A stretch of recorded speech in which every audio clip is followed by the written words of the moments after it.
Le petit chaperon rouge de Jacob et Wilhelm Grimm.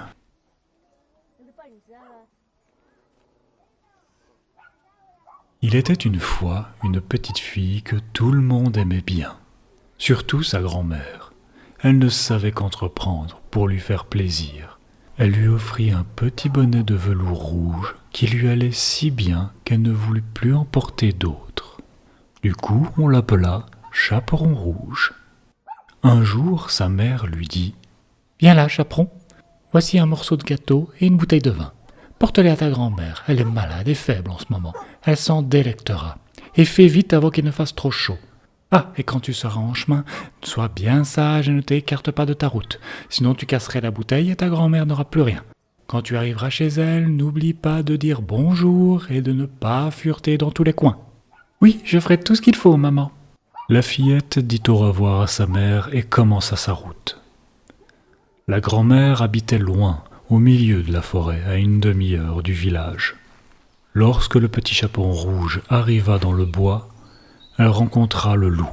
Mais elle ne savait pas que c'était une vilaine bête et ne le craignait point. « Bonjour, chaperon rouge. »« Bonjour, loup. »« Où donc vas-tu si tôt, chaperon ?»« Chez ma grand-mère. »« Que portes-tu dans ton panier ?»« Du gâteau et du vin.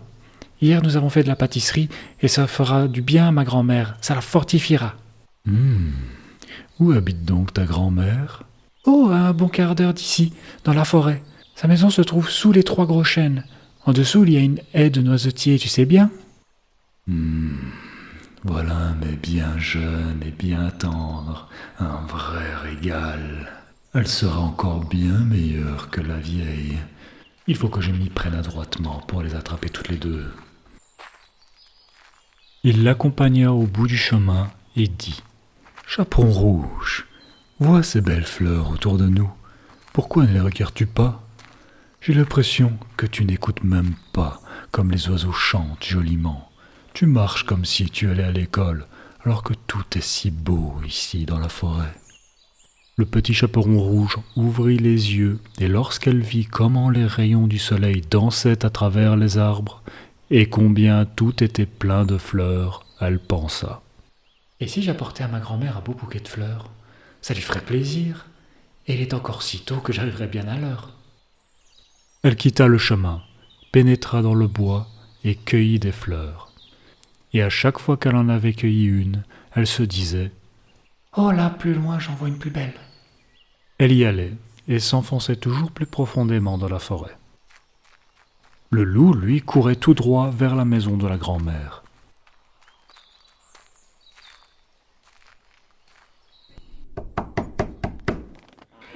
Qui est là ? C'est le petit chaperon rouge qui t'apporte du gâteau et du vin. Tire la chevillette. Je ne suis trop faible et ne peux me lever. Le loup tire la chevillette, la porte s'ouvre et sans dire un mot, il s'approche du lit de la grand-mère et l'avale tout entière. Il enfile ses habits, met sa coiffe, se couche dans son lit et tire les rideaux.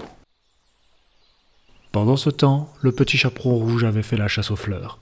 Lorsque la fillette en eut tant qu'elle pouvait à peine les porter, elle se souvint soudain de sa grand-mère et reprit la route pour se rendre auprès d'elle. Elle fut très étonnée de voir la porte ouverte, et lorsqu'elle entra dans la chambre, quelque chose lui sembla curieux. « Étrange, je suis si craintive aujourd'hui, et d'habitude je suis si contente d'être auprès de ma grand-mère. »« Bonjour !» Mais nulle réponse. Elle s'approcha du lit et tira les rideaux. La grand-mère était couchée, sa coiffe tirée très bas sur son visage. Elle avait l'air bizarre.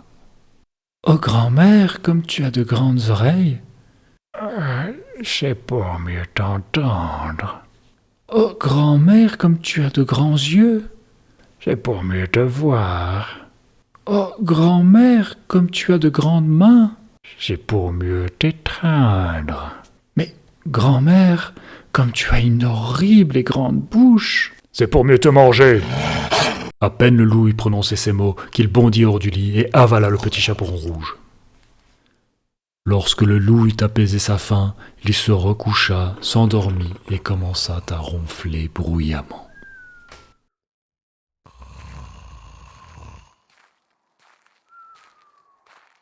Un chasseur qui passait devant la maison entendit les ronflements provenant de chez la grand-mère. « Eh bien, comme cette vieille femme ronfle fort, il faut que je voie si elle a besoin de quelque chose. » Il entre dans la chambre et quand il arrive devant le lit, il voit que c'est un loup qui y est couché. « Oh, c'est toi! Voilà bien longtemps que je te cherche! » Il se prépare à faire feu, lorsque tout à coup l'idée lui vient que le loup pourrait bien avoir avalé la grand-mère, et qu'il serait peut-être encore possible de la sauver. Il ne tire pas, mais prend des ciseaux et commence à ouvrir le ventre du loup. À peine avait-il donné quelques coups de ciseaux qu'il aperçoit le petit chaperon rouge. Quelques coups encore, et la voilà qui sort du loup. Oh, j'ai eu si peur! Comme il faisait sombre dans le ventre du loup.